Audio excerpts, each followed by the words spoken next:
Hello government officer அனைவருக்கும் வணக்கம். So நம்ம வந்து சிந்து சமவெளி நாகரிகம் இந்த டாபிக் ரிலேட்டடாக நேற்று வந்து நம்ம வந்து ஒரு வீடியோ போட்டுட்டோம். 6th ஸ்டாண்டர்டில் உள்ள கண்டென்ட்ன்றது நம்ம வந்து ஒரு வீடியோவாக வந்து போட்டாச்சு. இப்போ நம்ம என்ன பார்க்க போகிறோம் அப்படின்னாக்கா 9th ஸ்டாண்டர்டில் ஓகேங்களா, 9th ஹிஸ்ட்ரியில் டேர்ம் 1ல் செகண்ட் லெசனில் இருக்குது ஓகேங்களா. அப்படி இல்லை அப்படின்னாக்கா ஃபுல் புக்காக வச்சுருப்பீங்க ஓகேங்களா. 9th பொறுத்த வரைக்கும் வந்து மொத்தமாக ஃபுல் புக்காக வச்சுருப்பீங்க ஓகேங்களா. அந்த மாதிரி வச்சுருந்தீங்கனாலும் அதில் செகண்ட் லெசன்லாம் இருக்கும். ஸோ நீங்கள் அதில் பார்த்தீங்க அப்படின்னாக்கா என்ன கண்டென்ட் படிக்கணும் அப்படின்றத நான் வந்து உங்களுக்கு இப்போ எக்ஸ்பிளைன் பண்ணுறேன். வாங்க வீடியோக்குள்ளே போகலாம். ஓகே ஆஃபீஸர், இப்போ நான் வச்சுருக்கிறது வந்து ஃபுல் புக்கு தான் வச்சுருக்கேன் ஓகேங்களா. ஸோ 9th பார்த்தீங்க அப்படின்னாக்கா செகண்ட் லெசன் பாருங்கள். செகண்ட் லெசனில் வந்து பண்டைய நாகரிகங்கள் அப்படின்னு இருக்குங்களா. யூனிட் 2 அலகு 2 பண்டைய நாகரிகங்கள் இருக்கும். ஸோ இதில் வந்து நம்ம வந்து எல்லாமே படிக்க வேண்டாம் ஓகேங்களா. இதில் வந்து எல்லாமே கொடுத்துருப்பாங்க. மெசபடோமியா, எகிப்து நாகரிகம், சீன நாகரிகம் சொல்லிட்டு நிறைய நாகரிகம் இருக்கும். பட் நாம் பார்க்க வேண்டியது என்னது 2.5ல் சிந்துவெளி நாகரிகம் இருக்குங்களா. இதுதான் நான் வந்து படிக்கணும் ஓகேங்களா. இதெல்லாம் படிக்க வேண்டாமா அப்படின்னாக்கா வேண்டவே வேண்டாம் தான் சொல்லுவேன். நமக்கு சிலபஸில் என்ன டாபிக் இருக்கோ அதை மட்டும் தான் படிக்கணும். ஸோ யூனிட் 2ல் 2.5ல் பார்த்தீங்கன்னாக்கா சிந்துவெளி நாகரிகம் இருக்குது. ஸோ நமக்கு வந்து சிந்துவெளி நாகரிகம் தான் வந்து நம்மளுடைய கண்டென்ட் அப்படின்றப்ப நம்ம இதை மட்டும் பார்த்தாலே போதும். இந்த லெசன் பொறுத்த வரைக்கும் நீங்கள் இதை மட்டும் படிங்க சரிங்களா ஆஃபீஸர். ஓகே, நேற்று வந்து நம்ம 6th ஸ்டாண்டர்ட் போட்டாச்சு. அதை எல்லாருமே வந்து நல்லா தெளிவாக நோட் பண்ணியிருப்பீங்க, நல்லா படிச்சிருப்பீங்க நம்புகிறேன். அதை நீங்கள் நல்லா படிச்சிருந்தா மட்டும்தான் அடுத்து உங்களுக்கு வந்து நீங்கள் பார்க்குறப்ப உங்களுக்கு வந்து ரிவிஷனுக்கு ரொம்ப யூஸ்ஃபுல்லாக இருக்கும். நிறைய புது விஷயங்கள் அப்படின்றது நீங்கள் வந்து இதில் வந்து நிறைய தெரிஞ்சுக்கிற மாதிரி இருக்கும் ஓகேங்களா ஆஃபீஸர்.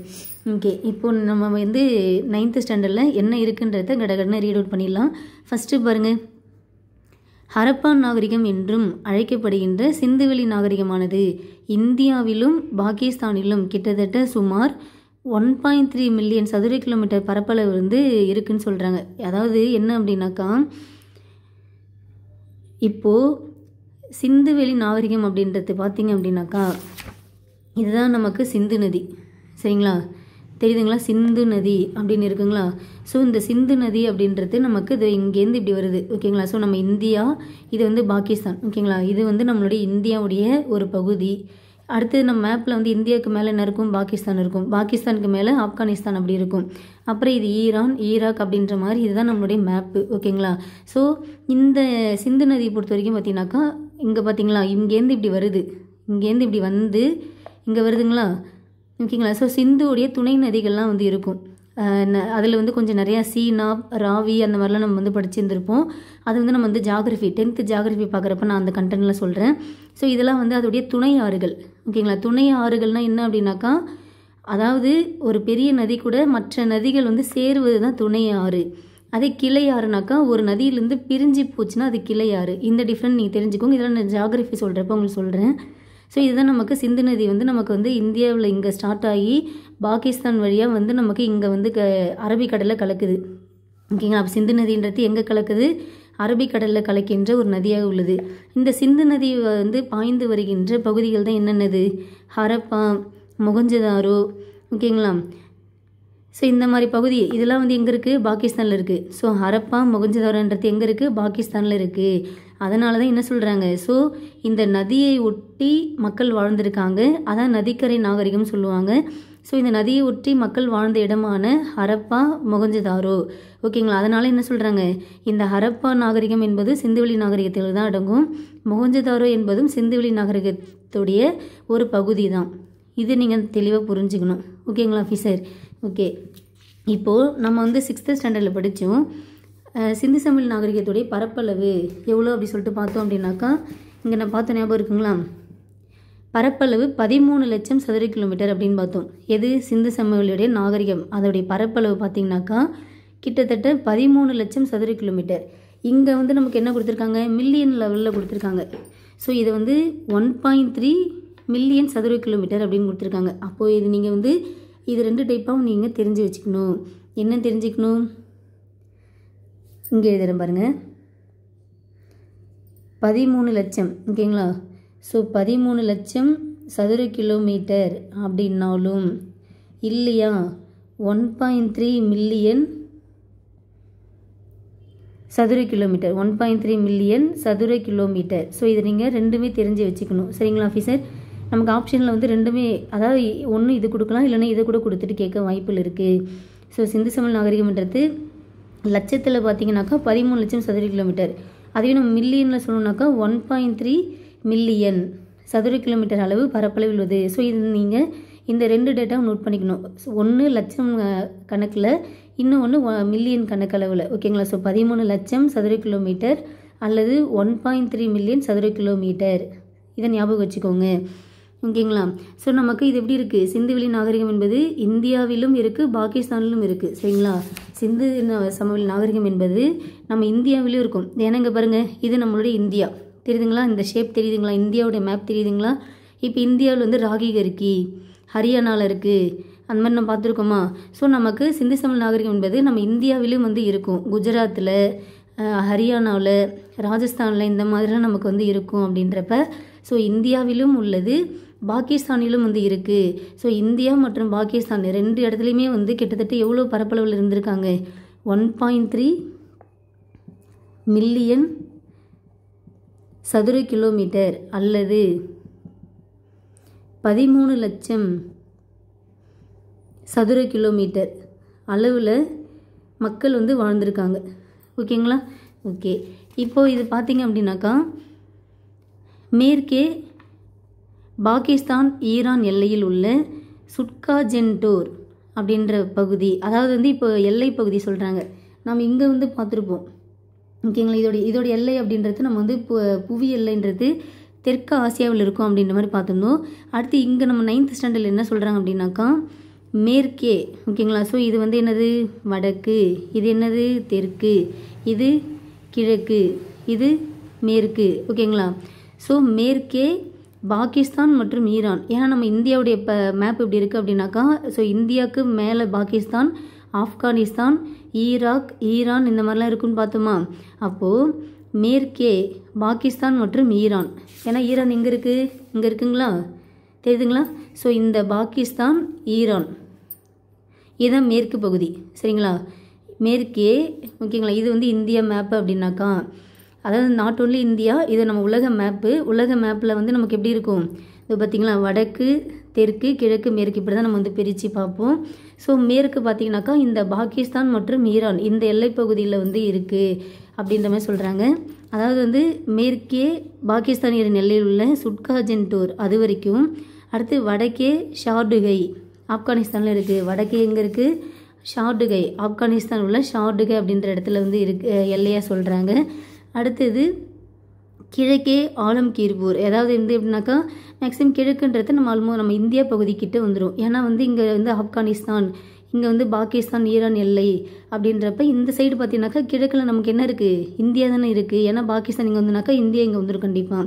ஸோ இந்தியாவில் வந்து உத்தரப்பிரதேசத்தில் இருக்குது ஆலம்கீர்பூர் அப்படின்ற எல்லையை வந்து சொல்கிறாங்க. ஸோ இந்தியாவில் உத்தரப்பிரதேஷ் மாநிலத்தில் உள்ள ஆலம்கீர்பூர் அப்படின்ற வரைக்கும் வந்து சிந்து சமவெளி நாகரிகம் வந்து இருந்திருக்கு. அடுத்தது தெற்கு பார்த்திங்க அப்படின்னாக்கா நம்ம இந்தியாவில் மகாராஷ்டிரா வரைக்கும். ஓகேங்களா? ஸோ மகாராஷ்டிரா மாநிலம் அப்படின்றது பார்த்திங்கனாக்கா இப்போ நம்ம இந்தியா வந்து இதுதான். ஓகேங்களா? ஸோ இதுதான் நம்மளுடைய இந்தியா மேப். இப்படி இருக்குன்னு வச்சுக்கோங்களேன். ஸோ இப்படி இருக்குது அப்படின்னாக்கா இதுதான் நம்ம இந்தியா மேப் அப்படின்னாக்கா இது நம்மளுடைய தமிழ்நாடு, இது கேரளா. ஓகேங்களா? இது ஆந்திரா, கர்நாடகா அப்படின்னு இருக்கும். அடுத்தது இதுதான் நம்மளுடைய என்னவது? மகாராஷ்டிரா. ஓகேங்களா? அப்போ ஆல்மோஸ்ட் தெற்கே எது வரைக்கும் இருக்குங்களா? தெற்கே மகாராஷ்டிரா மாநிலத்தில் உள்ள தைமாபாத் வரைக்கும் இருக்குன்னு சொல்கிறாங்க. ஸோ தெற்கே தைமாபாத், கிழக்கே வந்து உத்தரப்பிரதேச மாநிலத்தில் உள்ள ஆலம்கீர் வரைக்கும். அடுத்து மேற்கே பார்த்திங்கனாக்கா பாகிஸ்தான் ஈரான் எல்லையில் உள்ள சுட்காஜென்டோர் அந்த எல்லை வரைக்கும். அடுத்து வடக்கே பார்த்தீங்கன்னாக்கா ஆப்கானிஸ்தானில் உள்ள ஷார்டுகை. ஓகேங்களா? ஸோ இந்த எல்லை தான் வந்து சிந்து சமவெளி நாகரிகத்துடைய எல்லை சொல்கிறாங்க. அதாவது வந்து வடக்கே வந்து ஷார்டுகை வரைக்கும், மேற்கே வந்து சுட்காஜென்டோர் வரைக்கும், தெற்கே தைமதாபாத் வரைக்கும், கிழக்கே ஆலம்கீர் வரைக்கும். ஸோ ஆலம்கீர் அப்படின்றது உத்தரப்பிரதேஷ் மாநிலத்தில் இருக்குது, தைமதாபாத்ன்றது மகாராஷ்டிரா மாநிலத்தில் இருக்குது. அடுத்தது மேற்கே உள்ள சுட்காஜென்டோர் அப்படின்றது பாகிஸ்தான் ஈரான் இது 2 எல்லையில் இருக்குது. அடுத்தது வடக்கே உள்ள ஷார்டுகை இது எங்கே இருக்குது? ஆப்கானிஸ்தான் கண்ட்ரியில் இருக்குது. ஸோ இது வரைக்கும் இந்த சிந்து சமவெளி நாகரிகம் என்பது பரவி உள்ளது. இதுதான் வந்து எல்லை பகுதி. ஓகேங்களா? ஸோ இது ஆகிய இடங்களை எல்லைகளாக கொண்டதாக வந்து இந்த நாகரிகம் இருந்துள்ளது. இந்த பரப்பில் ஹரப்பா நாகரிகத்துக்கான பல சான்றுகள் கண்டுபிடிக்கப்பட்டுள்ளன. ஓகேங்களா, நிறையா சான்றுகள் அப்படின்றது இந்த பகுதியில் நமக்கு கிடைச்சிருக்கு. இந்த நாகரிகம் பரவியுள்ளது முக்கிய பகுதிகள் அப்படின்னாக்கா குஜராத், பாகிஸ்தான், ராஜஸ்தான், ஹரியானா அந்த மாதிரி சொல்லலாம். ஸோ குஜராத் மாநிலம் இங்கே இருக்கும், இதான் நம்மளுடைய குஜராத் மாநிலம். ஓகேங்களா, ஸோ குஜராத், பாகிஸ்தான், அடுத்து ராஜஸ்தான் இங்கே இருக்கும், மற்றும் ஹரியானா. ஓகேங்களா, ஸோ இந்த மாதிரி இடத்துலலாம் என்ன சொல்கிறாங்க, ஒரு முக்கிய பகுதிகள் சொல்கிறான். ஸோ சிந்து சமவெளி நாகரிகம் பரவியுள்ள முக்கிய பகுதிகள்னாக்கா ஆல்மோஸ்ட் அப்படியே இந்த இந்தியாவுடைய இந்த எல்லை ஃபுல்லாக வந்துடும். ஏன்னா ஹரியானா, ராஜஸ்தான், குஜராத் இங்கே வந்துடும். ஸோ இந்த பகுதினாக்கா பாகிஸ்தான். ஓகேங்களா, ஏன்னா இந்த இடத்துல சிந்து நதி இப்படி பரவி ஓடி இங்கே அரபிக்கடலில் கலக்குது. ஓகேங்களா, ஸோ நீங்கள் மேப்பை வச்சு படிக்கணும். மேப்பை நல்லா மைண்டில் ஸ்டோர் பண்ணால் தான் இந்த டேட்டாவை நீங்கள் மனப்பாடம் பண்ணுற மாதிரி இருக்காது, அண்டர்ஸ்டாண்ட் பண்ணி படிக்கிற மாதிரி இருக்கும். ஓகேங்களா, ஓகே. அடுத்தது சிந்து சமவெளி நாகரிகம் வரைக்கும் என்னது, ஒரு திட்டமிடப்பட்ட நகரம்னே சொல்லலாம். சரிங்களா, ஸோ இப்போது சிந்து சமவெளி நாகரிகத்துடைய முக்கியமான நகரங்கள் பார்க்கலாம். சிந்து சமவெளி நாகரிகத்துடைய முக்கியமான நகரங்கள் ஃபஸ்ட்டு என்னது, ஹரப்பா. ஓகேங்களா, ஏன்னா இந்த சிந்து நதி ஓடி வருகின்ற அந்த நதியின் ஒட்டி தான் மக்கள் வாழ்ந்து வந்திருக்காங்க. அப்படின்றப்ப அங்கே அப்படியே ஹரப்பா, மொகஞ்சதாரோன்னு சொல்லிட்டு நிறைய இடத்துல மக்கள் வாழ்ந்து வந்திருக்காங்க. அப்படின்றப்ப முக்கியமான நகரங்கள் எது எது அப்படின்னு தான் பார்க்க போகிறோம். ஃபஸ்ட்டு பிளேஸ் எது, ஹரப்பா. ஓகேங்களா, இந்த ஹரப்பான்றது பஞ்சாப் பொறுத்த வரைக்கும் நம்ம இந்தியாவிலையும் பஞ்சாப் இருக்குது, அதே மாதிரி பாகிஸ்தான்லேயும் பஞ்சாபுடைய இன்னொரு பகுதி இருக்குது. சரிங்களா, ஸோ பாகிஸ்தானில் உள்ள பஞ்சாபில் தான் இந்த ஹரப்பா என்பது உள்ளது. தெரியுதுங்களா, இங்கே இருக்குங்களா ஹரப்பா, நம்ம இந்தியாவில் இங்கே இருக்கும், பஞ்சாப், ஹரியானா அப்படின்ற மாநிலங்கள் இருக்கும். அதே மாதிரி பஞ்சாபுடைய இன்னொரு பகுதி தான் இது பாகிஸ்தானில் இருக்குது. ஸோ பாகிஸ்தானில் உள்ள பஞ்சாபில் உள்ள ஹரப்பா இது ஒரு முக்கிய நகரம் சொல்லலாம். அடுத்தது மொகஞ்சதாரோ, இது நமக்கு பாகிஸ்தான் கண்ட்ரியில் தான் இருக்குது, சிந்து நதி ஓடி வருகின்ற பகுதியில் தான் இருக்குது, சிந்து. ஓகேங்களா, அடுத்தது இந்தியாவில் உள்ள குஜராத் மாநிலத்தில் உள்ள தோலாவீரா. அடுத்தது ராஜஸ்தானில் உள்ள காளிபங்கன், குஜராத்தில் உள்ள லோத்தல், ராஜஸ்தானில் உள்ள பானாவலி, ஹரியானாவில் உள்ள ராகிகர்கி, குஜராத்தில் உள்ள சுர்கோடா. இது எல்லாமே என்ன சொல்கிறாங்க, முக்கியமான நகரங்கள் சொல்கிறாங்க. ஓகேங்களா, ஸோ நமக்கு இந்த பஞ்சாப்ன்றது பாகிஸ்தான் உள்ள பகுதி, அங்கே உள்ள ஹரப்பா. அடுத்து மொகஞ்சதாரோன்றது பாகிஸ்தானில் தான் இருக்குது. அடுத்தது குஜராத்தில் என்னென்ன இருக்குது, தோலாவீரா இருக்குது. ஓகேங்களா, குஜராத்தில் உள்ள தோலாவீரா, லோத்தல், சுர்கோடா, இது மூணுமே நமக்கு குஜராத்தில் உள்ளது. எது தோலாவீரா, லோத்தல், சுர்கோடா, இது மூணு நமக்கு குஜராத்தில் உள்ளது. அடுத்தது ராஜஸ்தானில் பார்த்தீங்கன்னாக்கா காளிபங்கனும் பானாவலியும் இருக்குது. ராஜஸ்தானில் காளிபங்கனும் பானாவலி இது ரெண்டும் நமக்கு ராஜஸ்தானில் உள்ளது. அடுத்தது ஹரியானாவில் உள்ள ராகிகர்கி. ஓகேங்களா, ஹரியானாவில் உள்ள ராகிகரி. ஓகேங்களா, ஸோ இதை அப்படி ஞாபகம் வச்சுக்கோங்க, இதெல்லாம் நமக்கு பொறுத்துகள் கேட்பாங்க. ஓகேங்களா, ஸோ சிந்து சமவெளி நாகரிகம் ரொம்ப ரொம்ப முக்கியமான ஒரு லெசன். ஹிஸ்ட்ரியில் மெஜாரிட்டி கொஸ்டின் அப்படின்றது இந்த சிந்து சமவெளி நாகரிகத்திலேருந்து கொஸ்டின் கேட்குறாங்க. அதனால் நீங்கள் ஒவ்வொரு லைனுமே நீங்கள் இம்பார்ட்டன்ட் கொடுத்து தான் இதுக்கு படித்தே ஆகணும். ஸோ முக்கியமான நகரங்கள் அப்படி சொல்லுங்கள் பார்க்கலாம். பஞ்சாப், ஹரப்பா, சிந்து, மொகஞ்சதாரோ.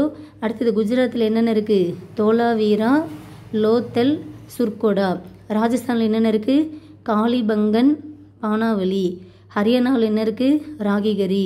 சரிங்களா, இதுதான் சிந்து சமவெளியுடைய முக்கிய நகரங்கள். இது முடிஞ்சிச்சாம். அடுத்து பாருங்கள், ஹரப்பா நகரங்களில் மதில் சுவர்கள், நன்கு திட்டமிடப்பட்ட தெருக்கள், சந்துகள், கழிவுநீர் கால்வாய்கள் இந்த மாதிரி எல்லாமே இருந்திருக்கு. மேலும் ஹரப்பா மக்கள் சுட்ட மற்றும் சுடாத செங்கற்களையும் பயன்படுத்தியிருக்காங்க. இது நமக்கு கொஸ்டின் நமக்கு கூற்று காரணம் கொடுத்துட்டு நமக்கு கீழ்கண்டவற்றில் பொருந்தாது தேர்வு செய்க அப்படின்ற மாதிரி கேட்க வாய்ப்பில்லை. அதாவது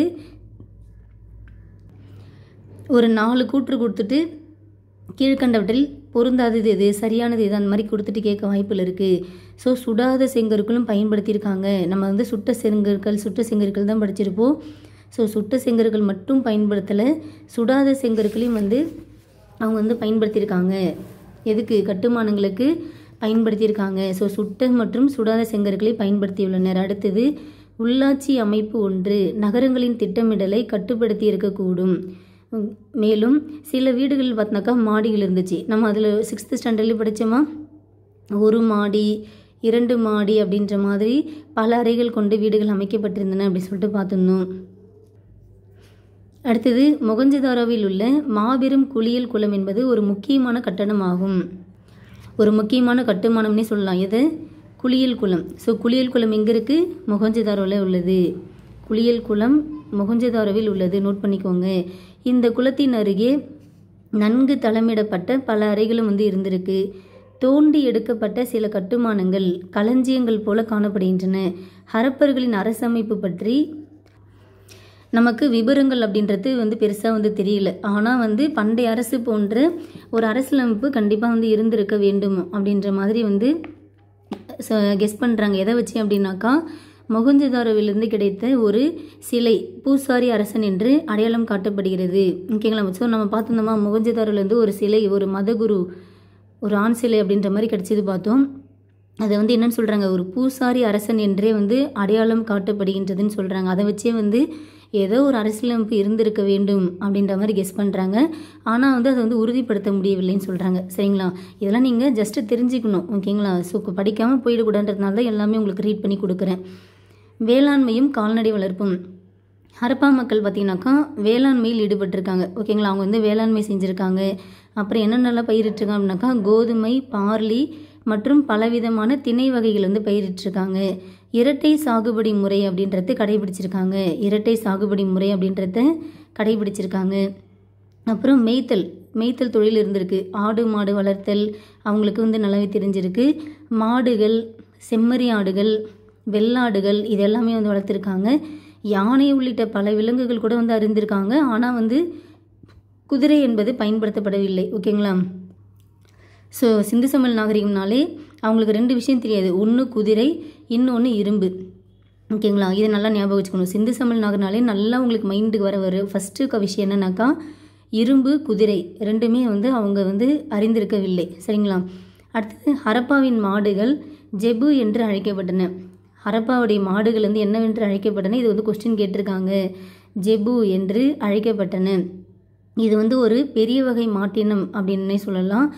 சிந்துவெளி முத்திரைகளில் இவ்வகையான பெரிய காளை உருவம் அப்படின்றது பரவலாகவே காணப்பட்டிருக்கு. ஓகேங்களா? ஸோ பெரிய காளை உருவம் என்பது சிந்துவெளி முத்திரையில் காணப்பட்டுள்ளது. சரிங்களா? அடுத்தது மட்பாண்டக்கலை. ஸோ மட்பாண்டக்கலை ஒருத்தர் நம்ம என்ன பார்த்துருந்தோம், சிவப்பு மட்பாண்டம், அதில் கருப்பு கலரில் வண்ணம் தீட்டியிருப்பாங்க அப்படின்னு பார்த்துருந்தோமா. ஸோ ஹரப்பா மக்கள் ஓவியங்கள் தீட்டப்பட்ட மட்பாண்டங்களை பயன்படுத்தியிருக்காங்க. மட்பாண்டங்கள் ஆழமான சிவப்பு வண்ணம் பூசப்பட்டு கருப்பு நிற ஓவியங்கள் தீட்டப்பட்டு இருந்திருக்கு. ஓகேங்களா? ஸோ சிவப்பு, அதாவது பானை சிவப்பு கலரில் இருக்கும், அதில் பிளாக் கலரில் பெயிண்டிங் பண்ணியிருக்காங்க. பீடம் வைத்த தட்டு. ஓகேங்களா? ஸோ பீடம் வைத்த தட்டு, தானியம் போன்றவை சேமித்து வைப்பதற்கான ஜாடிகள், அடுத்தது துளையிடப்பட்ட ஜாடிகள். ஓகேங்களா? துளையிடப்பட்ட ஜாடிகள், அடுத்து சிறு தட்டுகள், கிண்ணங்கள். ஓகேங்களா? அடுத்தது பானைகள் என்று பலவிதமான மட்பாண்டங்களை செஞ்சுருக்காங்க. அவர்கள் மட்பாண்டங்களில் சித்திரங்களை தீட்டிருக்காங்க. அதில் என்னென்ன இருந்திருக்கு அப்படின்னாக்கா, அரச மரத்தோடைய இலை, அப்புறம் மீனுடைய செதில்கள் ஒன்றை ஒன்று வெட்டும்படி வட்டங்கள் உள்ளது. ஸோ இது பாருங்களேன். இது பார்த்திங்கன்னா மீனுடைய செதில் ஒன்றை ஒன்று வெட்டும்படி அப்படியே வட்டமாக இருக்குங்களா. ஸோ மீன் செதில் ஒன்றை ஒன்று வெட்டும்படி அதை இங்கே செஞ்சுருக்காங்க அப்படின்ற மாதிரி சொல்கிறாங்க. ஒன்றை ஒன்று வெட்டும் வட்டங்களாக இருந்திருக்கு. மேலும் குறுக்கும் நெடுக்குமான கோடுகள் இருந்திருக்கு. இதில் பாருங்கள், இந்த பானையில் தெரியுதுங்களா, குறுக்கும் நெடுக்குமான கோடுகள் அப்படின்றது இந்த இடத்துல இருந்திருக்கு அப்படின்னு சொல்கிறாங்க. சரிங்களா? ஓகே. அது மட்டும் இல்லாமல் கணித வடிவியல் இருந்திருக்கு. ஓகேங்களா? ஸோ கிடைக்கோட்டு பட்டைகள் இருந்திருக்கு. கிடைக்கோட்டு பட்டைகள் இதெல்லாம் கிடைக்கோட்டு பட்டைகள்னே சொல்லலாம். கிடைக்கோட்டு பட்டைகள் இருந்திருக்கு. அடுத்தது கணித வடிவியல், ஜியோமதி அப்படின்ற ஒரு வடிவம் இருந்திருக்கு. கணித வடிவியலும் அவங்க பயன்படுத்தியிருக்காங்க. ஜியோமதின்ற வடிவம் பயன்படுத்தியிருக்கதா சொல்கிறாங்க. அடுத்தது செடி, கொடிகள் என பல்வேறு ஓவியங்கள் என்பது கருப்பு நிறத்தில் தீட்டிருக்காங்க. அப்போ பானை ரெட் கலரு, பெயிண்டிங் அப்படின்றது பிளாக் கலரு. இதை ஞாபகம் வச்சுக்கணும். அதில் என்னென்ன ஷேப் இருக்குன்றது ஒரு கிளான்ஸ் பார்த்துக்கணும். இதுதான் நமக்கு மட்பாண்ட கலை. அடுத்தது ஹெட்டிங் என்ன, உலோக கருவிகளும் ஆயுதங்களும். ஸோ ஹரப்பா பண்பாட்டு மக்கள் செட் என்ற சிலிக்கா கல் வகையில் செய்த பிளேடுகள், கத்திகள், செம்பு பொருட்கள், எலும்பாலும் தந்தத்தாலும் செய்யப்பட்ட கருவிகள் இது எல்லாத்தையுமே வந்து பயன்படுத்தியிருக்காங்க. ஸோ ஹரப்பா மக்கள் பொறுத்த வரைக்கும் பிளேடு வந்து எதெல்லாம் செய்யப்பட்டது அப்படின்னாக்கா செட் என்ற சிலிக்கா கல் வகையில் செய்த பிளேடு. ஞாபகம் வச்சுக்கோங்க, செர்ட்டு, இது வந்து செர்ட்டு, ஓகேங்களா, இட்டு இங்கே வரும். செர்ட் என்ற சிலிக்கா கல் வகையில் செய்த பிளேடுகள். அந்த பிளேடு எதனால் செஞ்சுருக்குன்றது ஞாபகம் வச்சுக்கணும். செட் என்ற சிலிக்கா கல் வகையில் செய்யப்பட்டது. அப்புறம் கத்திகள், செம்பு பொருட்கள், எலும்பாலும் தந்தத்தாலும் செய்யப்பட்ட கருவிகள்லாம் பயன்படுத்தியிருக்காங்களாம். எலும்பு தந்தத்தாலும் செய்யப்பட்ட கருவிகள்லாம் வந்து பயன்படுத்தி தான் சொல்லியிருக்காங்க. இரும்பின் பயன் அவர்கள் அறியவில்லை. ஸோ சிந்து சமவெளினாலே என்ன ஞாபகம் வரணும், இரும்பு மற்றும் குதிரை ரெண்டுமே வந்து அவங்க காலத்தில் பயன்படுத்தவில்லை, அதாவது அறிந்திருக்கவில்லை. அடுத்து பார்த்தீங்கன்னாக்கா கூர்மையான கருவிகள், உளிகள், ஊசிகள், மீன் தூண்டில் முட்கள், கத்திகள், நிறுவை தட்டுகள், முகம் பார்க்கும் கண்ணாடி, அஞ்சனம் தீட்டும் குச்சி இதெல்லாமே வந்து எதனால் செய்யப்பட்டது, செம்பால் செய்யப்பட்டன.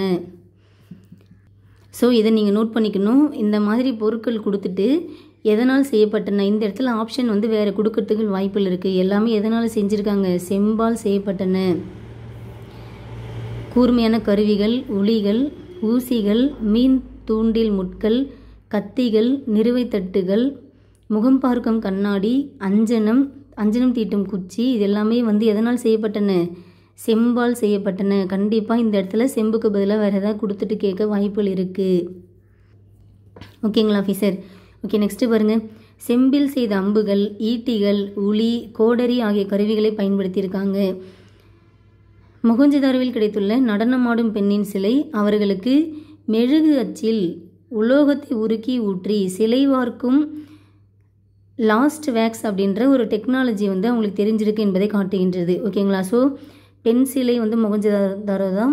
அடுத்தது பெருங்குளமும் நமக்கு வந்து, அதாவது இந்த குளியல் குளமும் இந்த மொஹஞ்சதாரோ தான். அந்த ஆண் சிலை மதகுரு பார்த்து பார்த்தீங்களா, அதுவும் எங்கே தான் கிடைச்சிது, மொஹஞ்சதாரோவில் தான் கிடைச்சிருக்கும். இந்த பெண்ணோட சிலை வந்து எப்படி இருக்கும், பார்க்கவே வந்து அந்த உலோக வெண்கலத்தால் ஆன ஒரு சிலையாக இருக்குமா. அப்போ அதன் மூலமாக அந்த உலோகத்தையே உருக்கி அதை ஊற்றி சிலை வார்க்குகின்ற ஒரு டெக்னாலஜி, அந்த டெக்னாலஜி பேர் என்ன அப்படின்னாக்கா லாஸ்ட் வேக்ஸ்.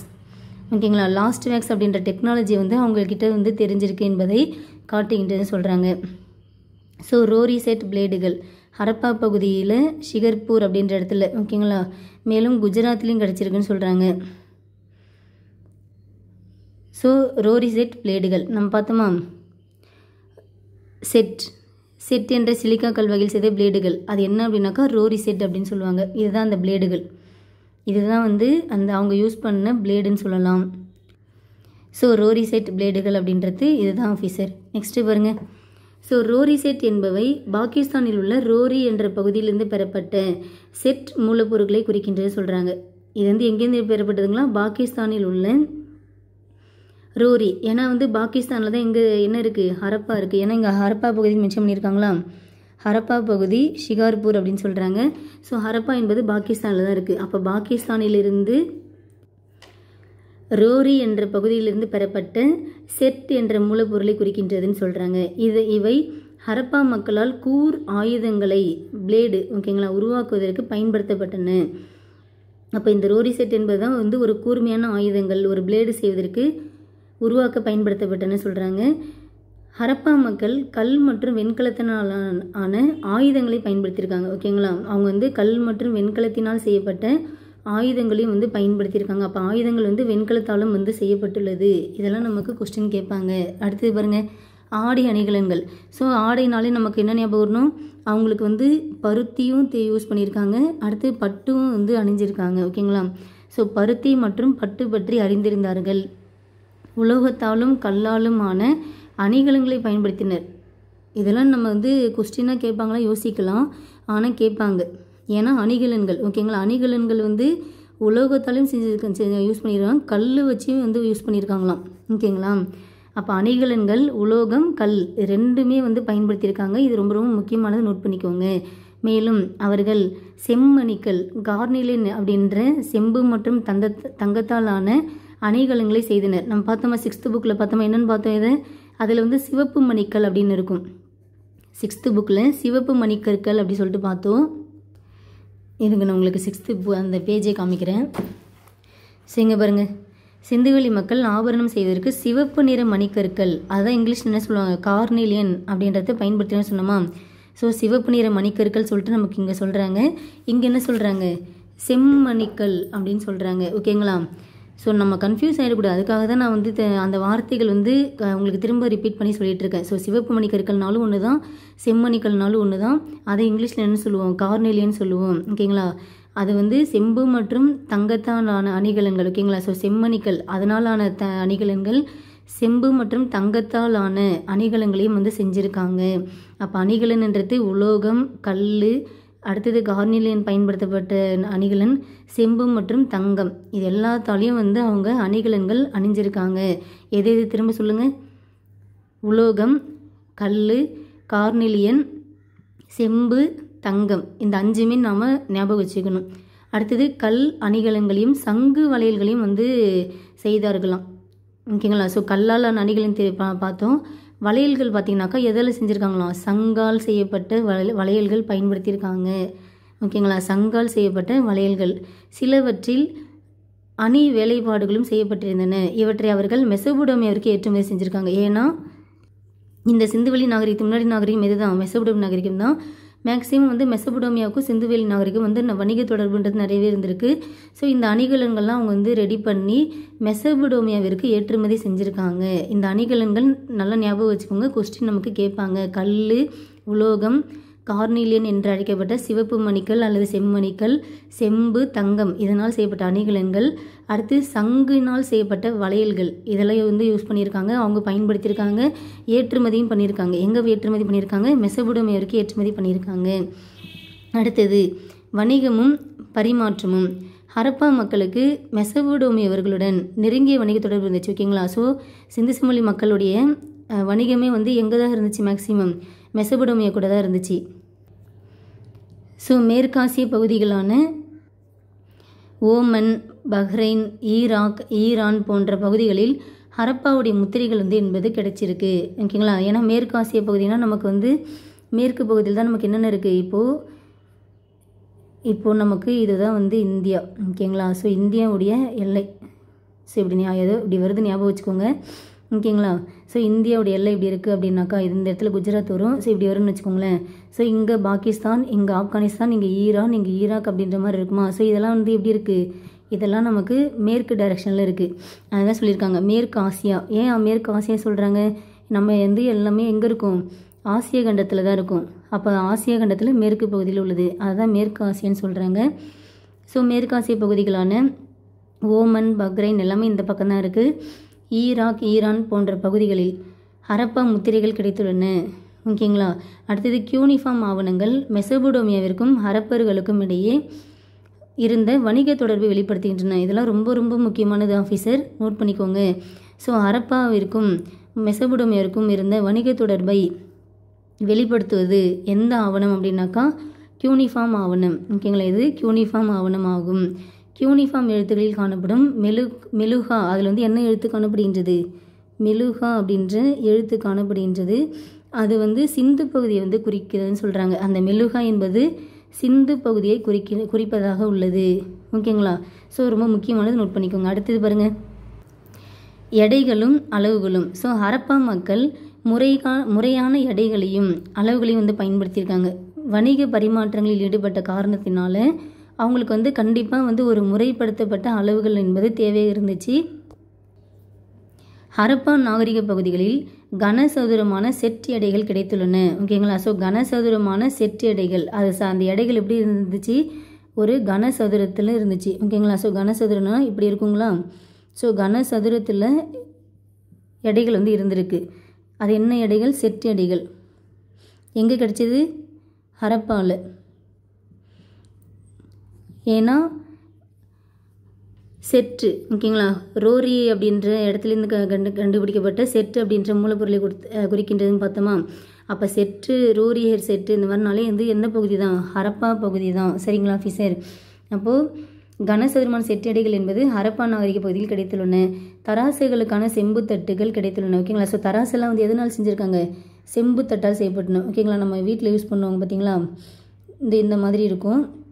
ஸோ இதுதான் தராசாக வந்து பயன்படுத்தியிருக்காங்க. ஓகேங்களா, ஸோ இந்த தராசு வந்து எதனால் செய்யப்பட்டது தான், செம்புவினால் செய்யப்பட்டதுன்னு சொல்கிறாங்க. செம்பு தட்டுகளால் ஆனது. ஓகேங்களா, எடைகள் அவர்களுக்கு ஈரடிமான எண்முறையில் இருந்தன. ஓகேங்களா, இது ரொம்ப முக்கியமானது. அவங்களோட எடைகள் பார்த்தீங்கன்னாக்கா எந்த முறை அப்படின்னாக்கா ஈரடிமான எண்முறை, அதாவது வந்து பைனரி அப்படின்ற மாதிரி சொல்லுவாங்க. ஸோ ஈரடிமான எண்முறை பற்றி வந்து தெரிந்ததை காட்டுகின்றன. அந்த எடைகள் விகிதம் எப்படி இருக்குனாக்கா 1:2:4:8:8:16:32, அதாவது 1:2, 2:4, 4:8, 8:16, 12:32 இப்படி ஞாபகம் வச்சுக்கோங்க. இந்த மாதிரி ஈரடிமான முறையில் தான் வந்து இருந்திருக்கு. அதாவது 2 மடங்காக தான் வந்து அதிகரிச்சிருக்குன்னு சொல்கிறாங்க. ஸோ இதை பார்த்தாலே தெரியுதுங்களா, கனச்சதுர வடிவில் இருக்குங்களா, எடைகள் எல்லாமே கனச்சதுர வடிவில் தான் வந்து இருந்திருக்கு. இதுதான் ஹரப்பா நாகரிகம் எடைக்கற்கள் ஆகும். அடுத்தது தராசு, செம்பினாலான தராசு. ஓகேங்களா, ஸோ இந்த செம்பினாலான தராசு வந்து மொஹஞ்சதாரோவில் கிடச்சிருக்கு. செம்பினாலான தராசு எங்கே இருக்குது, மொஹஞ்சதாரோ. இந்த எடைக்கற்கள் எங்கே கிடைக்கப்பட்டது, ஹரப்பா. ஓகேங்களா, ஏன்னா செட்டினால் செய்யப்பட்ட எடைக்கற்கள், அப்போ செட்டினாலே ஹரப்பா தான். செம்பு தராசு என்பது மொஹஞ்சதாரோ. ஸோ மொஹஞ்சதாரோவில் குளம், அப்புறம் வெண்கல சிலை, அந்த லேடி, ஓகேங்களா, வெண்கல சிலை, அப்புறமேட்டுக்கா வந்து அந்த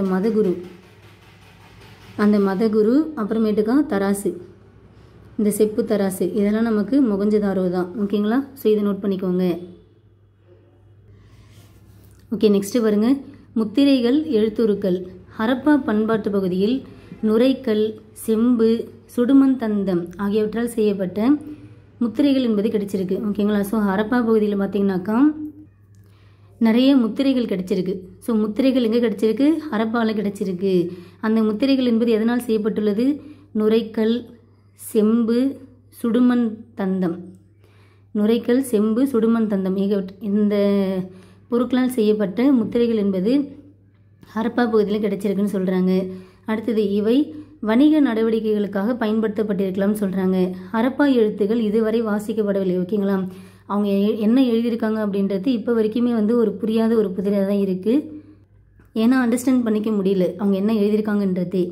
ஹரப்பா பகுதிகளிலிருந்து சுமார் 5000 எழுத்து உடைய சிறு எழுத்து தொகுதிகள் கண்டுபிடிக்கப்பட்டுள்ளன. ஓகேங்களா, ஸோ ஹரப்பாவிலேருந்து 5000 எழுத்து உடைய சிறு எழுத்து தொகுதிகள் எங்கே கண்டுபிடிக்கப்பட்டது, ஹரப்பாவில் தான். எத்தனை எழுத்து, 5000 எழுத்து உடைய சிறு எழுத்து தொகுதிகள் என்பது கண்டுபிடிக்கப்பட்டுள்ளன. சில அறிஞர்கள் என்ன சொல்கிறாங்க அப்படின்னாக்கா இது வந்து திராவிட மொழி அப்படின்ற மாதிரி வந்து உறுதியாக சொல்கிறாங்க. சிந்துவெளி நாகரிகமே இந்திய பண்பாட்டு உருவாக்கத்திற்கான ஒரு அடித்தளம் அப்படின்னே வந்து சொல்கிறாங்க. ஓகேங்களா, ஸோ இந்திய பண்பாட்டு உருவாக்கத்திற்கு ஒரு அடித்தளமாகவே இந்த சிந்து சமல் நாகரிகம் என்பது இருந்துள்ளது அப்படின்னே சொல்கிறாங்க. ஓகேங்களா, ஓகே, நெக்ஸ்ட்டு பாருங்கள். ஸோ கலைகள், பொழுதுபோக்குகள். கலைகள், பொழுதுபோக்குகள் பொறுத்த வரைக்கும் மதகுரு அல்லது அரசன் தெரியுதுங்களா. ஸோ தலைப்பட்டை, தலைமுடியும் தாடியும் வந்து கரெக்டாக வந்து க்ளீன் ஷேவ் பண்ண மாதிரி இருக்கும். அப்புறம் வலது கையில் வந்து இங்கே வந்து ஒரு அணிகளை நடிஞ்சிரு மாதிரி இருக்கும். அப்புறம் இடது தோள்களில் ஒரு துணி மாதிரி போர்வை போத்த மாதிரி அதில் வந்து ஒரு டிசைன் பண்ணியிருக்கிற மாதிரிலாம் இருக்குன்ற மாதிரி நம்ம பார்த்தோமா. இது எங்கே கண்டுபிடிக்கப்பட்டது, மொஹஞ்சதாரோ தான். ஓகேங்களா, ஸோ மதகுரு இல்லைன்னா அரசன் சொல்லுவாங்க. இது வந்து மொஹஞ்சதாரோ தான் கண்டுபிடிக்கப்பட்டது. ஸோ ஹரப்பா பகுதியில் கிடைத்துள்ள சுடுமண்ணால் ஆன சிறு சிலைகள், மட்பாண்டங்களில் உள்ள ஓவியங்கள், வெண்கல சிலைகள், இதெல்லாமே ஹரப்பா மக்களுடைய கலைத்திறமை பற்றி வந்து நமக்கு சொல்லுது. மரக்கல்லில் செய்யப்பட்ட மதகுரு அல்லது அரசன் என்பது, செம்பில் வார்க்கப்பட்ட நடனமாடும் பெண் சிலை, இது ரெண்டுமே நமக்கு மொஹஞ்சதாரோவில் தான் கிடைச்சிது. ஸோ இந்த மதகுரு அல்லது அரசன் சிலை இருக்குது பார்த்தீங்களா, இது எதனால் செய்யப்பட்டது, மரக்கல்லினால் செய்யப்பட்டது. எதனால் செய்யப்பட்டது, மரக்கல்லினால் செய்யப்பட்டது தான் இந்த மதகுரு. இதை நோட் பண்ணிக்கோங்க. சிலை வெண்கலத்தால் ஆன ஒரு பெண் சிலையும் மதக்கல்லினால் ஆன ஒரு மதகுரு சிலையும் இதெல்லாம் நமக்கு மொஹஞ்சதாரோவில் தான் வந்து கிடைத்துள்ளன. ஹரப்பா, மொஹஞ்சதாரோ, தோலாவிராவில் கிடைத்த கற்சிலைகள் ஆகியவை இந்த பகுதியின் முக்கியமான படைப்புகள்னே சொல்லலாம். ஸோ நெக்ஸ்ட்டு பாருங்கள், பொம்மை வண்டிகள், கிளுகிழுப்பைகள், பம்பரங்கள், கோழி குண்டுகள், பல்வேறு விளையாட்டிற்கான சுடுமண் சில்லுகள், இது எல்லாமே ஹரப்பா மக்களுடைய ஒரு பொழுதுபோக்கு விளையாட்டுகளாகவே வந்து இருந்திருக்கு. ஓகேங்களா, எது பொம்மை வண்டிகள், கிளுகிளுப்பைகள், பம்பரங்கள், கோழிகுண்டு இந்த மாதிரிலாம் வந்து பொழுதுபோக்குக்காக வந்து விளையாட்டுகளாக இருந்திருக்குன்னு சொல்கிறாங்க. ஸோ மொகஞ்சதாரோவில் உள்ள நடன பெண் சிற்பம் பெண்கலத்தால் ஆனது. ஓகேங்களா. ஸோ இந்த உலோகத்தை வந்து உருக்கி செய்கின்ற இந்த டெக்னாலஜி வந்து என்னென்னு சொல்லுவாங்க. இங்கே பார்த்தோமா என்ன டெக்னாலஜின்னு பார்த்தோம், லாஸ்ட் வேக்ஸ். அப்போ லாஸ்ட் வேக்ஸ் அப்படின்ற டெக்னாலஜி வந்து அவங்களுக்கு தெரிஞ்சிருக்கு என்பதை வந்து காட்டுவதாக இந்த வெண்கல சிலை என்பது உள்ளது. அடுத்தது மதம். சிந்துவெளி மக்கள் அப்படின்றவங்க முழுக்க வந்து இயற்கையை தான் வந்து வணங்கியிருக்காங்க. ஓகேங்களா. அவங்க இயற்கையை தான் வணங்கியிருக்காங்க. அடுத்தது அரச மரத்தை வழிபட்டிருக்காங்க. ஓகேங்களா. அணிகலன்கள் அவங்க வழிபட்ட இதெல்லாம் கொஸ்டின் கேட்டிருக்காங்க, ரிப்பீட்டடாக கேட்குறாங்க. சரிங்களா. ஸோ ஃபஸ்ட்டு வந்து இயற்கையை வழிபட்டிருக்காங்க, அடுத்தது அரச மரத்தை வழிபட்டிருக்காங்க, அடுத்தது சில சுட்ட களிமண் சிலைகள் பெண் தெய்வத்தை குறிப்பது போன்று உள்ளன. இந்த இருக்குங்களா, சில சுட்ட களிமண் சிலைகள். இது நம்ம 6th ஸ்டாண்டர்ட் கூட பார்த்தோமா. சில சுட்ட களிமண் சிலைகள் என்பது பெண் தெய்வத்தை குறிப்பதாக உள்ளது. அதனால் வந்து ஒரு தாய் தெய்வ வழிபாடு கூட வந்து இருந்திருக்கலாம் அப்படின்ற மாதிரி சொல்கிறாங்க. ஸோ இயற்கை, அடுத்தது அரச மரம், தாய் தெய்வ வழிபாடு. அது வந்து இந்த சுட்ட களிமண் சிலைகள் வச்சு தான் வந்து ஓகே அவங்க வந்து மேபி வந்து தாய் தெய்வ வழிபாடு வந்து இருந்திருக்கலாம் அப்படின்ற மாதிரி சொல்கிறாங்க. அடுத்தது காளிபங்கனில் நெருப்பு குண்டங்கள் அடையாளம் காணப்பட்டுள்ளன. ஓகேங்களா. ஸோ காளிபங்கன் எங்கே இருக்குது, ராஜஸ்தான். காளிபங்கன் எங்கே இருக்குது அப்படின்னாக்கா ராஜஸ்தான். ஸோ ராஜஸ்தானில் உள்ள காளிபங்கனில் நெருப்பு குண்டம் அப்படின்றது அடையாளம் காணப்பட்டுள்ளது. ஓகேங்களா. ஸோ காளினாலே காளி அம்மன் கையில் எப்பவுமே நெருப்பு குண்டம் கையில் இருக்கும் அப்படின்னு ஞாபகம் வச்சுக்கோங்க. இறந்தவர்களை புதைப்பது வழக்கத்தில் இருந்தது. மேலும் இறந்தவர்களை எரிக்கின்ற வழக்கமும் இறந்ததற்கான சான்றுகள் அரிதாக கிடைத்துள்ளன. ஸோ இது கொஸ்டின். ஸோ அவங்க வந்து புதைக்க செஞ்சுருக்காங்களா இல்லை எரிச்சிருக்காங்களா அப்படின்னாக்கா ரெண்டுமே பண்ணியிருக்காங்க. இறந்தவர்களை புதைப்பது வந்து வழக்கத்தில் இருந்துச்சு, எரிப்பது என்பது மிகவும் வந்து ஒரு அரிதாக வந்து கிடைத்துள்ளதுன்னு சொல்கிறாங்க. ஸோ வந்து அவங்க வந்து இறந்தவர்களை வந்து புதைக்கவும் செஞ்சுருக்காங்க, எரிக்கவும் செஞ்சுருக்காங்க. இந்த லைன் நோட் பண்ணிக்கணும். நெக்ஸ்ட்டு பாருங்கள், ஹரப்பா மக்களும் பண்பாடும். ஹரப்பா மக்களின் எழுத்துக்களுக்கான பொருள் கண்டுபிடிக்கப்படவில்லை. ஓகேங்களா. அவங்க என்ன எழுதியிருக்காங்க அப்படின்றதுக்கான மீனிங், அவங்க எழுதியிருக்கிறதுக்கான அந்த மீனிங் அப்படின்றது இப்போ வரைக்குமே வந்து நம்மளால் வந்து ஃபைண்ட் அவுட் பண்ண முடியல. முடியலன்றதுனால கிட்டத்தட்ட வந்து அந்த நாகரிகம் பற்றி நம்மளால் முழுமையாக வந்து இப்போ வரைக்குமே நம்ம வந்து அறியாமல் தான் இருக்கும். ஓகேங்களா. அங்கங்கே கிடைச்ச இந்த மாதிரி சிலைகள், ஓகேங்களா, இந்த மாதிரி எடைக்கற்கள், ஸோ இந்த மாதிரி கிடைச்ச பொருட்கள், முத்திரைகள், இந்த மாதிரி இருக்கிறத மட்டும் வச்சு தான் நம்ம வந்து பேசுகிறோமே தவிர அவங்களுடைய எழுத்து குறிப்பை வச்சு முழுமையாக வந்து அந்த நாகரிகம் என்ன ஏதுன்றது இப்போ வரைக்குமே நம்மளால் வந்து அறிய முடியாமல் தான் வந்து உள்ளதுன்னு சொல்லலாம். அவர்கள் திராவிட மொழியை பேசினார்கள் அப்படின்ற மாதிரி அறிஞர்களில் ஒரு சாரால் வந்து கூறுகின்றனர். ஓகேங்களா. அவங்க வந்து பேசின திராவிட மொழி தான் அப்படின்ற மாதிரி ஒரு சில பேர் சொல்கிறாங்க. தொல்லியல் ஆய்வுகள் நாகரிகத்தின் வீழ்ச்சிக்கு பிறகு அவர்கள் கிழக்கு நோக்கியும் தெற்கு நோக்கியும் இடம்பெயர்ந்ததை காட்டுகின்றன. ஓகேங்களா. ஸோ கிழக்கு நோக்கினா நம்ம எல்லாமே நம்ம இந்திய பக்கம்தான், தெற்கு நோக்கினாலும் நம்ம இந்தியா பக்கம்தான் வர மாதிரி இருக்கும். ஏன்னா இந்த பக்கம் பாகிஸ்தான், ஏன்னா பாகிஸ்தானுக்கும் இந்தியா எல்லையில் தான் வந்து அவங்க வாழ்ந்திருக்காங்க அப்படின்றப்ப அப்போ கிழக்கு நோக்கியும் தெற்கு நோக்கினாக்கா ஆல்மோஸ்ட் நம்ம இந்தியாவுக்குள்ளே தான் வந்து அந்த நாகரிகம் வீழ்ச்சி அடைஞ்சதுக்கு அப்புறமேட்டுக்கா நம்ம இந்தியா நோக்கி தான் வந்திருக்காங்க அப்படின்ற மாதிரி சொல்கிறாங்க. ஸோ ஹரப்பா மக்களில் சிலர் இந்தியாவின் பல்வேறு இடங்களுக்கும் குடிபெயர்ந்திருக்க வாய்ப்புகள் உண்டு. அவர்களது எழுத்துக்களுக்கு பொருள் கண்டுபிடிக்கப்பட்டால் மட்டுமே பல கேள்விகளுக்கு நமக்கு உறுதியான ஒரு பதில் அப்படின்றது கிடைக்கும். ஸோ நெக்ஸ்ட்டு பாருங்கள், சிந்து சமவெளி நாகரிகத்தில் ஒன்றுக்கும் அதிகமான குழுக்கள் இருந்தன. சிந்துவெளியில் விவசாயிகள், கால்நடை வளர்ப்போர், வேட்டையாடுவோர், உணவு சேகரிப்போர், அந்த மாதிரி பல்வேறு குழுக்கள் வந்து வாழ்ந்திருக்க தான் சொல்கிறாங்க. ஸோ சிந்துவெளி நாகரிகம் பொறுத்த வரைக்கும் வந்து 3 டைப்பாக பிரிக்கிறாங்க. அந்த காலகட்டத்தை ஒரு 3ஆக பிரிக்கிறாங்க. ஏன்னா நம்ம சிந்து சமவெளி நகர்னாலே வந்து 3300லேருந்து 1900 வரைக்கும் நம்ம சொல்லியிருக்கோம். அந்த காலத்தையும் அவங்க 3ஆக பிரிக்கிறாங்க பாருங்களேன். எல்லாமே வந்து பொது ஆண்டு முன் தான், பொது ஆண்டு முன். ஸோ பொது ஆண்டு முன் 3300 முதல் 2600 வரைக்கும் வந்து ஒரு காலகட்டமாகவும், அடுத்தது 2600லேருந்து 1900 வரைக்கும் ஒரு காலமாகவும், அதுக்கப்புறமா உள்ளது வந்து 1700 வரைக்கும் வந்து ஒரு காலம் அப்படின்ற மாதிரி சொல்கிறாங்க. ஸோ 3300லேருந்து 2600 அதை வந்து என்ன சொல்கிறாங்க, தொடக்க ஹரப்பா. 2600லேருந்து 1900 முதிர்ந்த ஹரப்பா. 1900க்கு அப்புறம் 1700 வரைக்கும் பிந்தைய ஹரப்பா. ஸோ தொடக்க ஹரப்பா, முதிர்ந்த ஹரப்பா, பிந்தைய ஹரப்பா. ஓகேங்களா? ஸோ இந்த மாதிரி 3ஆக வந்து பிரித்து சிந்துவெளி நாகரிகத்தை பிரித்து சொல்கிறாங்க. தொடக்க ஹரப்பா, முதிர்ந்த ஹரப்பா, பிந்தைய ஹரப்பா அப்படின்ற மாதிரி 3 காலங்களாக பிரிக்கிறாங்க. எது? சிந்துவெளி நாகரிகம். ஸோ சிந்துவெளி நாகரிகத்துடைய வீழ்ச்சியும் பார்த்தீங்கன்னாக்கா, ஸோ பொது ஆண்டு முன் 1900 அப்போலேருந்தே வந்து ஆல்மோஸ்ட் வந்து வீழ்ச்சி அப்படின்றது ஸ்டார்ட் ஆகிடுச்சு. காரணம் என்ன? பருவநிலை மாற்றம், அப்புறம் மெசபடோமியாவுடன் இருந்த வணிகத்தில் வந்து வீழ்ச்சி ஏற்பட்டிருக்கலாம், அப்புறம் நதியுடைய வறட்சி, இல்லைனா வந்து வெள்ளப்பெருக்கு ஏற்பட்டிருக்கலாம், அப்புறம் அந்நியருடைய படையெடுப்பு. ஓகேங்களா? அப்புறம் நம்ம 6th ஸ்டாண்டர்ட் என்ன படித்தோம்? தொற்றுநோய் அப்படின்றது ஒரு காரணமாக பார்த்தோம். ஞாபகம் இருக்குங்களா? ஸோ தொற்றுநோய் அதனால் வந்து ஒரு காரணமாக வந்து சொல்லியிருப்பாங்க. அடுத்தது இது எல்லாமே வந்து இந்த நகரகம் அப்படின்றது வீழ்ச்சி பெறுவதற்கு மக்கள் தெற்கு மற்றும் கிழக்கு திசை நோக்கி இடம்பெயரவும் சில முக்கிய காரணங்களாக அமைந்தனே சொல்லலாம். ஸோ சிந்துவெளி நாகரிகம் அப்படின்றது முற்றிலுமாக வந்து அழிந்து விடவில்லை. அது வந்து கிராம பண்பாடாக இப்போ நம்ம இந்தியாவில் தொடர்ந்தது அப்படின்னே சொல்லலாம். ஓகேங்களா ஆஃபீஸர்? ஸோ இவ்வளோ தான் நமக்கு 9th ஸ்டாண்டர்டில் உள்ள சிந்துவெளி நாகரிகம் பொறுத்த வரைக்கும் உள்ள கண்டென்ட்டு. ஸோ இப்போ வந்து அந்த சிந்துவெளி அதோடைய அந்த எழுத்துகள் பற்றி சில ஆய்வுகள் வந்து நிறைய பேர் சொல்லியிருப்பாங்க. அது என்னென்னன்றதை நம்ம பார்க்கலாங்க. ஹரப்பா மக்கள் எழுதும் கலை அறிந்திருக்காங்க. ஓகே, இந்த எழுத்துகள் பார்த்தீங்கன்னாக்கா லட்சினைகள், அப்புறம் சுடுமண் முத்திரைகள், மட்பாண்டங்கள் ஆகியவற்றில் காணப்படுகின்றன. பொறிப்புகள் மிகவும் குறுகியவையாக இருந்திருக்கு.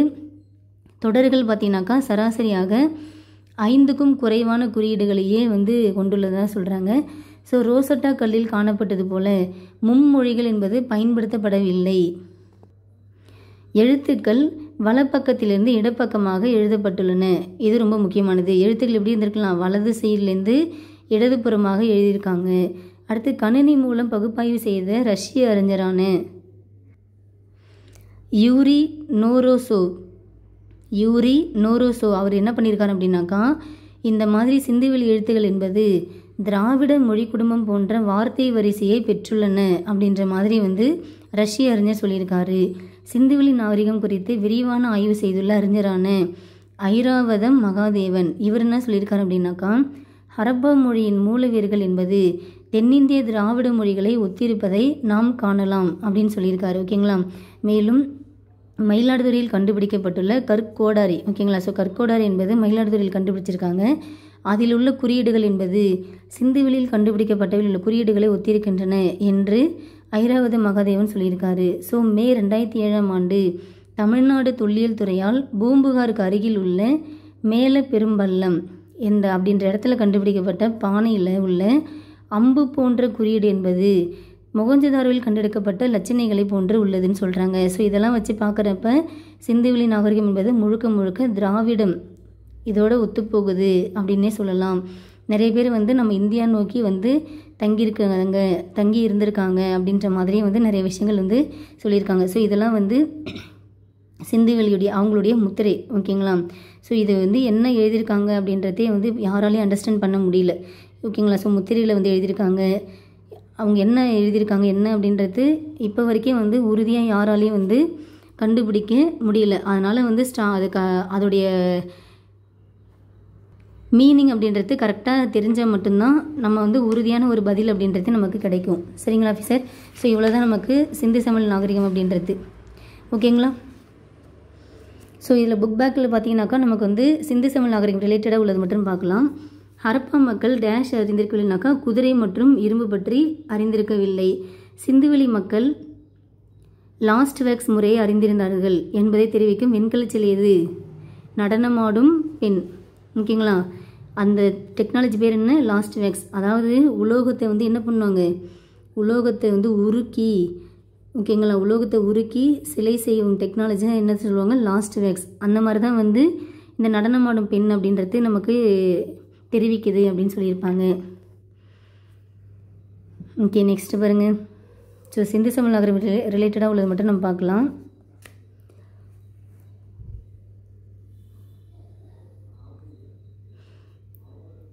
இங்கே பாருங்கள், ஹரப்பா நாகரிகம் நிலவிய இடங்களில் கண்டெடுக்கப்பட்ட பானைகளின் மீது உள்ள டேஷ் உருவங்களும் ஓவியங்களும் அவர்களின் கலைத்திறனை உணர்த்துகின்றன. ஹரப்பா நாகரிகம் நிலவிய இடங்களில் கண்டெடுக்கப்பட்ட பானைகளின் மீது உள்ள நிறைய உருவங்கள் இருந்துச்சுங்களே, டேஷ் உருவங்களும் ஓவியங்களும் அவங்களுடைய கலைத்திறனை உணர்த்துகின்றன அப்படின்னாக்கா அதில் வந்து என்னென்ன இருந்துச்சு, அரச இலை, மீனோட செதில்கள், இந்த மாதிரி நிறையா இருந்துச்சு. நம்ம பார்த்தோம்மா, அரச இலை வரைஞ்சிருந்தாங்க, மீனோட செதில்கள் வந்து ஒன்றை ஒன்று வெட்டுவது போன்று ஒரு வட்ட வடிவம், இந்த மாதிரிலாம் வந்து இருந்துச்சு, அதெல்லாம் பார்த்துருந்தோமா. ஸோ இதெல்லாம் வந்து அவங்களுடைய கலைத்திறனை உணர்த்துவதாக உள்ளன. அடுத்து சரியான கூற்று பாருங்கள். ஹரப்பாவில் உள்ள பெருங்குளம் அருகில் சில அறைகள் நன்கு கட்டப்பட்டிருந்தது. தவறு. ஏன்னா பெருங்குளம்ன்றது எங்கே இருக்குது, ஹரப்பா கிடையாது, எங்கே, மொகஞ்சதாரோ. சரிங்களா, மொகஞ்சதாரோவில் தான் அந்த குளம் அப்படின்றது இருக்குது. ஸோ இது தவறான கூற்று. ஓகேங்களா. அடுத்தது யூனிஃபார்ம் குறிப்புகள் கில்காமேஷ் காவியத்துடன் தொடர்புடையவை. இப்படி ஒன்று நம்ம வந்து நம்ம புக்கில் பார்க்கல. ஸோ இது என்னன்னு தெரியல. அடுத்தது சுடுமண்ணால் செய்யப்பட்ட உருவங்களும். ஆக்சுவலி யூனிஃபார்ம் அப்படின்றது என்னது, மெலுக்கா அப்படின்ற வார்த்தை இருக்கும், அது வந்து சிந்து பகுதியை வந்து குறிப்பதான் சொல்லிட்டு பார்த்துருந்தோம். இந்த யூனிஃபார்ம் ஆவணம் அப்படின்றது தான் நம்ம வந்து மெசபடோமியாவுடன் ஹரப்பா நாகரிகம் என்பது அவங்க வந்து என்ன சொல்லி, அதாவது வணிகம் செஞ்சுருக்காங்க அப்படின்றதை காட்டும் ஒரு ஆவணமாக இந்த யூனிஃபார்ம் கல்வெட்டு ஆவணம்ன்றது இருந்துச்சுன்னு சொல்லியிருந்தாங்க. அடுத்தது சுடுமண்ணால் செய்யப்பட்ட உருவங்களும் செம்பில் செய்யப்பட்ட நடனமாடும் பெண் உருவமும் எகிப்தியர்களின் கலைத்திறனை உணர்த்துகின்றன. தவறு. இது சீனர்கள், அதாவது சிந்து சமவெளி நாகரிகம். ஓகேங்களா, சிந்து சமவெளி நாகரிக அவங்களுடைய கலைத்திறனை தான் உணர்த்துகின்றன. ஓகேங்களா. அடுத்தது மெசபடோமியர்கள் சூரிய நாள்காட்டி முறையை வகுத்தார்கள். இது நம்ம வந்து மெசபடோமியை பற்றி பார்க்குற இது. ஸோ இது நமக்கு கண்டென்ட் கிடையாது. ஓகேங்களா. ஸோ நம்ம என்னென்னா படித்தது ஒரு விஷயம் பார்க்குறோம், சிந்து சமவெளி நாகரிகம் ரிலேட்டடாக உள்ளது மட்டும் தான் நம்ம தெரிஞ்சுக்கணும். ஓகேங்களா, வேறு எதுவும் இல்லைங்க ஆஃபீஸர். ஸோ நம்ம வந்து என்ன இப்போ கண்டென்ட் பார்த்தோமோ அந்த கண்டென்ட்டை நீங்கள் நல்லா ஸ்டோர் பண்ணிக்கோங்க. இவ்வளோ தான் நமக்கு வந்து படிக்க வேண்டிய விஷயம். ஸோ நம்ம 6th படித்தது தான் இங்கேயும் பார்க்குறோம். அதை தாண்டி நம்ம நிறைய ஒரு இம்பார்ட்டண்ட்டான நம்ம வந்து இதில் நோட் பண்ணியிருக்கோம். அப்படின்றப்ப இந்த எக்ஸ்ட்ரா பாயிண்ட், இம்பார்ட்டன்ட் பாயிண்ட்டை நீங்கள் அந்த நோட்ஸ் கூட ஆட் பண்ணி வச்சுக்கோங்க. சரிங்களா. ஓகேங்களா ஆஃபீஸர். ஓகே, ஏதாவது டவுட்னா மெசேஜ் கமெண்ட் பண்ணுங்கள். நாம் அடுத்த வீடியோவில் என்ன பார்க்க போகிறோம், 11th ஹிஸ்ட்ரியில் உள்ள குப்தர்கள் லெசன் பார்க்கலாம். Thank you officer.